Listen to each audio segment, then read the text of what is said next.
Hello everyone, this is Crode giving you a shoutcast in a game between Evil Geniuses Huck versus Mouse Sports' ThorZain. This game taking place from the Antigua shipyards. I believe this was from DreamHack, so this is going to be patch 136 as opposed to 140. I know a lot of you guys want to see the upgraded immortals, see how much damage they can do and all that fun stuff, but unfortunately some of those replays have yet to be made public, as I'm sure a lot of professional players are just playing a lot of custom games right now trying to see what strategies work now that Blue Flame Hellions will not be working for Terran. Anyways, Huck spawning as the blue Protoss player here at the 11 o'clock position. Meanwhile, ThorZain spawning as the red Terran at the 9 or 8 o'clock position here on Antigua Shipyard. And very interesting map. I'm curious as to how these players will play on this map. I think it's the first time I've cast a very high level game on this map, and I am also curious on how Terran versus Protoss will play out, as I don't get to see many Terran versus Protoss recently. There seems to be a lot of Terran versus Terran and Terran versus Zerg, and hopefully patch 1.4 will change that. ThorZain opening up with a pretty standard build, getting up that 12 barracks. He should be going for that 13 refinery. Meanwhile, Huck is now going to start scouting out as well, setting up a 13 gateway. Will most likely follow it up with probably a 14 or 15 assimilator, and then go from there. There it is. There's the assimilator, and now training up that probe. Probe is now making its way out, and it looks like it's going to do a cross scout first to see where exactly his opponent is. The barracks about to be completed, but ThorZain not going for gas. This does come as a little bit of a surprise to me, as Terran players normally get that faster gas, but he may be trying to go for an earlier command center. We'll see if this really pays off for him, as I know a lot of Protoss players, sometimes they go for that early Zealot and then early Stalker and try to put a lot of pressure down onto their opponent. That Zealot able to absorb a lot of damage. The Stalker moving faster than Marines, able to get a lot of damage as well. As we now see a Marine and an SCV make their way down, and a command center has been established. We're going to see a probe now make its way over, and there is going to be a ramp up into this location, so the probe really has to be careful. And oh, the probe now running straight into the Marine, and wow, nicely done by ThorZain, preventing any scouting from Huck. And Huck, because he doesn't see this early command center, may not be able to react and respond to it in time. You can see that he's just going for that standard Stalker opening. He didn't get that earlier Zealot. And by not getting that early Zealot, he's not going to be able to really punish this fast command center. We are getting additional barracks now. We might be getting one more, as well as a second Marine joining in.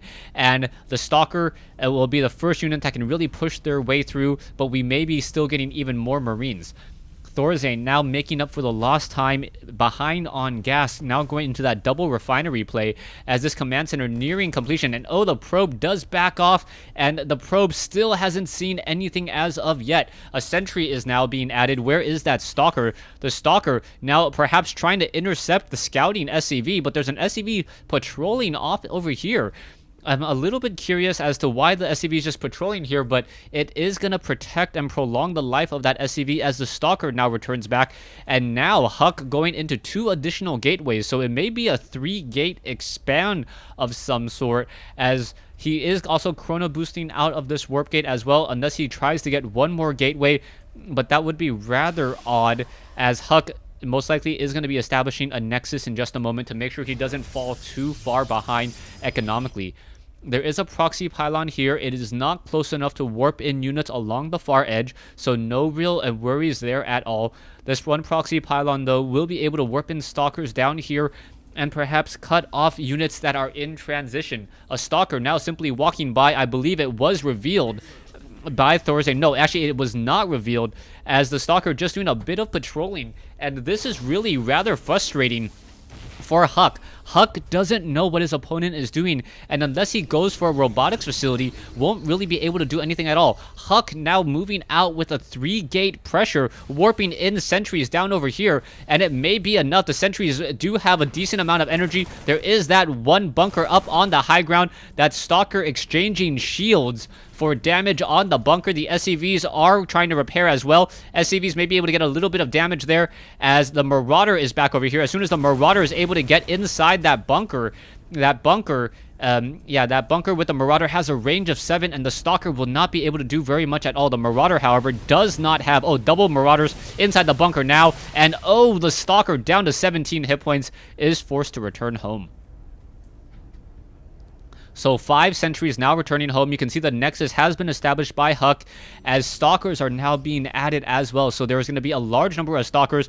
Will the sentries be able to do anything at all? No, the double bunker too much as Huck has tried to really press over here but really not able to deal that much damage. And ThorZain now with the economic advantage looking very, very strong as he transitions into the mid game. But he does need to convert this economic advantage into an army advantage. Otherwise, Huck may be able to push in very easily. You can see that he is going for that robotics facility. He needs to scout out what his opponent is doing. But on top of that, he has 5 gateways, or will have 5 warp gates up, and 2 bases running 5 gateways and a robotics facility. Very, very strong, able to produce a very large army relatively quickly and also deploy it into the field. There is 1 Stalker still sitting out over here. The Stalker is low on hit points but does have full shields as we now see double refineries coming in from ThorZain. Now, ThorZain has a number of options he can try to go. He can get another command center, try to establish this expansion location here, and then by putting siege tanks here and here, essentially be very, very well protected, being able to cover a lot of ground, and also this ramp here as well. So he can try to move into an economic game. Otherwise, he can try to just transition into mass barracks units. You can see 1 reactor, 2 tech labs, very standard opening for Terran players after they double expand, as a reactor also being built as well. And it looks like ThorZain wanting to macro up, get a large number of Marines, Marauders, and Medivacs, and then push out. The key question will be how Huck is going to respond. How Huck is going to respond to all of this bio play. He currently has 2 options. He can either go for the Templar Archives and High Templar, or the Robotics Bay and Colossi. Both very viable options, as now a Marauder, 2 Marauders able to shoot across this gap and take down that pylon. Observer still floating around, pretty much sees everything it needs to see, knows that there is no additional command centers at all, and ThorZain with a very large mineral army but small gas army finally making a move. The Medivacs are going to be trained and perhaps going to meet them out, or meet them over here, rallying into that location. A factory also moving over here as well to make sure that his opponent is also running off of 3 bases. 2,000 mineral army versus 1,400, but total resource-wise, it is slightly in favor of Huck. Huck, if he's able to get down those force fields, will be able to split apart these Marines, also using that Guardian Shield, able to absorb a lot of that damage, reducing the damage from 7 down to 5 when being dealt. A Marine now pushing up, gonna quickly get taken down. And now with the sheer number of sentries and the nice split, it may be an elevator up to the top ground, and oh, the Observer was shot down as ThorZain was able to see a little bit of flicker. The Stalkers and the sentries now back up on the high ground, and then maybe a push on the front door instead. And now denying sight. Very important to deny sight and force Huck to come down here. There is 1 Marine, and now in comes the engagement. Marines and the Marauders, but a quick blink back, and now corralling all of those Marines into that location there, taking them down rather easily. Now, we are going to see all of these units retreating. We do have another pylon here rewarped in, so the Marauders are going to be pushing their way over as well, as we have another proxy pylon back over here. We still have a probe here as well. The pylon not going to be able to warp in anything up onto the high ground, as Stalkers, were able to barely see up onto the high ground and now destroy a command center as it was being built, or force a cancellation at least.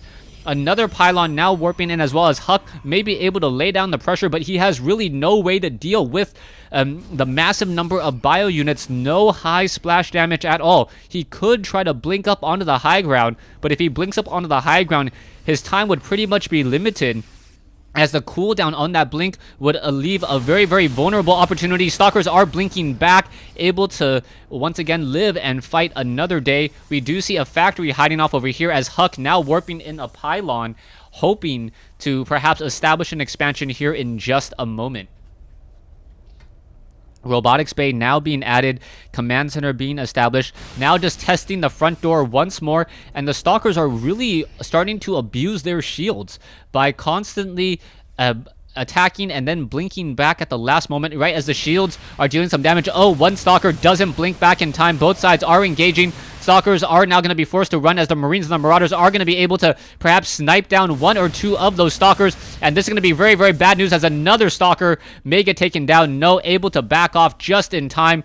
And now the Marines and the Marauders are pushing their way in and perhaps just going to go after these pylons here. ThorZain does spot these 3 pylons, may decide to clean them up.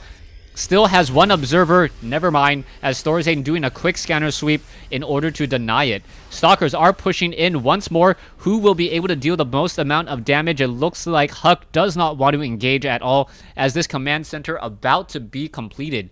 ThorZain with a slight food advantage may be able to turn that into something as the factory is going to get destroyed. Huck still doesn't have any upgrades on his Stalkers as of yet, so they are 0-0 upgraded Stalkers against, I believe, 1-1 upgraded Marines and Marauders. That is definitely going to help out, as the Zealots are only now dealing 10 damage, or was it, no, 12 damage per attack to these Marauders with 2 armor each. Stalkers are once again pushing in, going to be able to destroy an easy Marauder, as the Marines are once again pushing out. And still this game of yin and yang, trying to push and balance and get proper positioning on each other. ThorZain slowly macroing up and wants to get to 200 food. Nexus now about halfway completed, as we see the Stalkers are going to be pushing in. They are forced to blink away once again, as Vikings are now being added in order to counter the Colossi. This is not looking good for Huck. The Vikings are already being triple trained before the Colossi are even in play at all, as the Marauders now just focusing down Stalker after Stalker. There are a lot of proxy pylons here. We'll see what's going to come of that in just a moment, as the Nexus is finally getting some probes transferred over and has some Zealots here as well. Perhaps they will be able to do a bit of a flank, as now we are going to have an engagement. 1 Colossus, 2 Colossi now engaging. The Vikings having to be very careful, but there may be an elevator straight into the main base. A lot of sentries with those Guardian Shields adding 2 armor. That is going to help out a lot, as we may be getting an elevator onto the high ground. It looks like, yes, there is going to be an elevator up onto the high ground, but Stalkers, a round of Stalkers already warping into play, going to dispatch that a group there. Stalkers are now trying to dispatch down over here, as well as the Marauders and the Marines from the low ground pushing up onto the high ground and going to be able to take down a pylon as well. That 1 medevac is low, but now in over here, a lot of force fields coming in.